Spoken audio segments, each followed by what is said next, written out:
So we have been led to believe that money is evil, and Scripture actually says it's the love of money. So it's this place of greed. It's this place of money over people, money over X and Y and Z. And we don't understand that some of our thinking, the way that we perceive things, are actually programming our experience.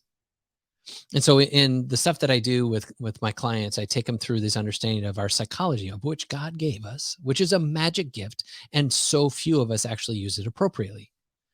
And so I want you to think of your brain kind of like a computer, and you're like good data in, bad data, or good data in, good data out, bad data in, bad data out. And so whatever you're putting into what you're hearing, faith comes by hearing, and hearing by the word. Hello. Let's find some symmetry here, and you start to dwell on that, meditate on my word day and night. Like, oh, so this kind of makes sense. All right. So I started thinking about that. My brain loves to create validation. So as I'm thinking about it, I start to believe whatever it is I put in my mind. And now my belief starts to radiate around this sense of self and how I see me. As you see yourself, so are you, right? And so in that place, now my life, my brain starts to create or attract the experiences, the relationships, and the opportunities that reflect the way I see me. So however you see yourself becomes a equilibrium with your experience, and vice versa, because your experience is always going to reflect your belief. Beliefs will create behaviors, behaviors will create experience. So that's kind of like the context. And now we're going to get just a little bit deeper. Let me dial you back in.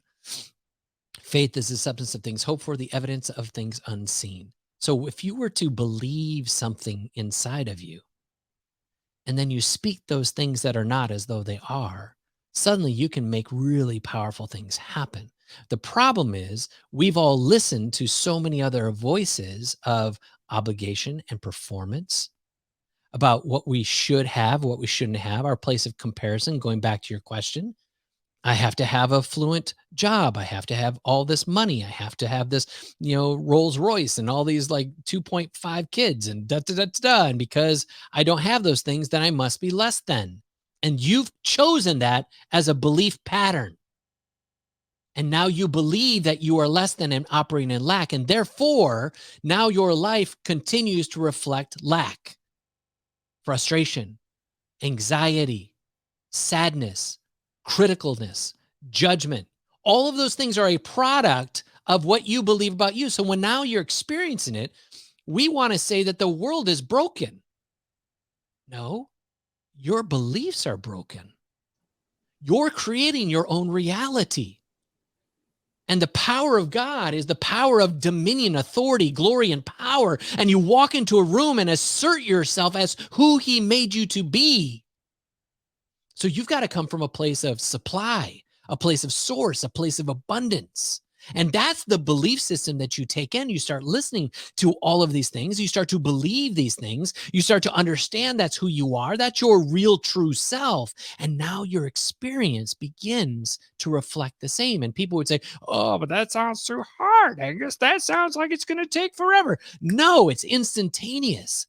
The way that you get to where you want to go faster is by aligning your beliefs in agreement with who He says you are.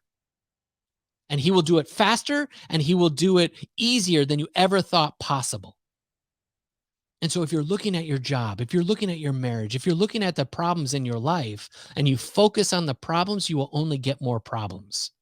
And I'm not saying you're like completely ignoring or being, absent-minded about the stuff. You deal with the real things, but your level of belief of your influence on those things, you're not a victim, but you're a victor, that you have authority over your part to play, that you see yourself as no longer being subject to their abuse, but rather you can have boundaries. Like these all of a sudden become these beliefs of power. And now your life goes to attract or create a whole higher level of relationships, experiences, and opportunities.